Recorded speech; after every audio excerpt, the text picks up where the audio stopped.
정유재란 시절 조선을 침공한 일본군이 조선 사람들 코를 베어갔다는 사실은 아주 유명합니다. 본래 조선을 약탈하는 수준에서 그치지 않고 아예 정복할 생각이었던 도요토미 히데요시는 전쟁 초반엔 민간인 학살을 자제할 것과 조선 아이들에게 일본 글자를 가르칠 것을 명하기도 했으나 전황이 심상찮게 돌아가자 잔혹한 전국시대의 전통을 이국의 땅에도 적용하여 학살을 할당하는 명을 내리게 됩니다. 그로 인해 무사들은 조선인들을 노예로 끌고 가는 사람잡기와 더불어 잔혹한 코베기의 의식을 행했고, 이렇게 베어진 수많은 코들은 소금에 절여져 전과 보고용으로 본국에 보내졌습니다. 본국으로 보내진 코들은 곳곳에 귀무덤에 묻히게 됩니다. 이 귀무덤을 이총이라고도 하고 객총이라고도 하는데, 여기서 객은 귀를 배달하는 뜻을 지닌 한자입니다.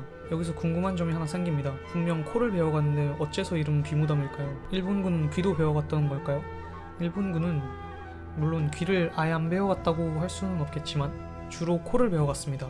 이는 전국시대 이래의 전통이었습니다. 코는 성별을 구별할 수 있기 때문입니다. 일본군이 코를 베는 방식은 단순히 코만 베는 것이 아니라 그 밑에 인중을 포함한 부분도 함께 도려내는 방식이었기 때문에 코수염의 유무로 그 성별을 구별 가능케 한 것입니다. 그래서 전국시대엔 아이나 여자의 코는 군공으로 인정받지 못하곤 했습니다.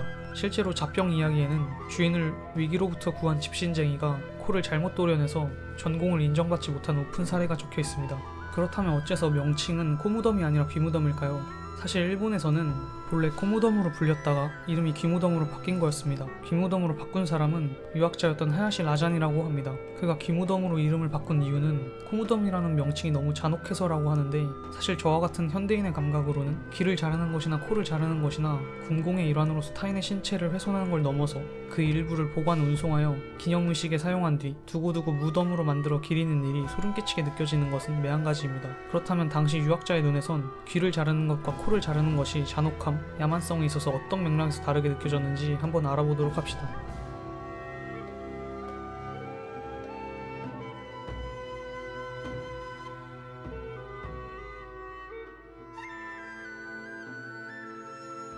코가 아니라 귀를 군공의 증명으로서 취하는 것은 사실 전근대 동아시아의 보편적인 예였습니다. 이것을 헌괴의 예라고 하는데, 드리다와 기베다의 뜻이 합쳐진 것입니다. 고대 중국에서 유래한 이 의식은 조선에서도 받아들여져 올해인 길래, 가래, 빈래, 굴래, 흉례 중에서 굴례에 속하였습니다. 조선 후기인 영조 때 편찬된 국조속 올해의 선노포의 파트에서 처음 헌괴기라는 이름으로 체계적으로 정비돼 모습을 드러내지만, 왕조의 초창기 시절부터 이 잔혹한 의식은 주로 여진족들을 대상으로 꾸준히 시행되곤 했습니다. 헌괴의 구체적 절차는 다음과 같았습니다.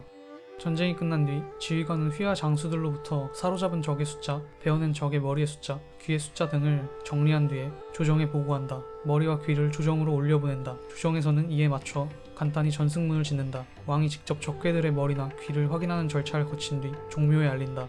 헌괴에 쓰이는 귀는 왼쪽 귀였습니다. 한쪽 귀를 정해두지 않으면 수급의 숫자가 2배로 과장될 수 있다는 점에서 한쪽 귀를 정해두는 일은 당연하다 할 것이지만, 그것이 왜 하필이면 왼쪽 귀인가에 대해서는 고대 중국의 짐승도사라는 의식을 참고할 수 있을 것입니다. 예기집설대전에 해당 의식을 이렇게 서술하고 있습니다. 맹을 맺기 위해서는 땅을 사각형으로 잘 파서 구덩이 속에서 재물을 죽이고, 재물의 왼쪽 귀를 잘라서 진주쟁반에 담고 그 피를 뽑아 옷그릇을 채우고 맹세의 글을 쓰면 된다. 동맹을 맺기 위한 이 의식에서도 헌객처럼 짐승의 왼쪽 귀를 자르는 내용이 나옵니다. 아무래도 고대인들이 죽여 없애야 하는 인간 형태의 적을 짐승과 같은 위치에 놓아 비인간화하는 과정에서 짐승 도살의 예시를 헌객의 대상인 인간에게도 적용한 것이 아닐까 추측해봅니다. 실제로 조선 왕조는 여진족을 정벌하는 과정에서 화약무기를 즐겨 사용했고, 그들이 북방에서 불온한 움직임을 보이며 국경지대를 약탈할 때마다 벌레가 꿈틀거린다는 표현을 썼습니다. 화약무기는 당시 조선 사람들에게 있어 정말로 우리가 아플 때 쓰는 약처럼 약의 일종이라는 관념이 있었고,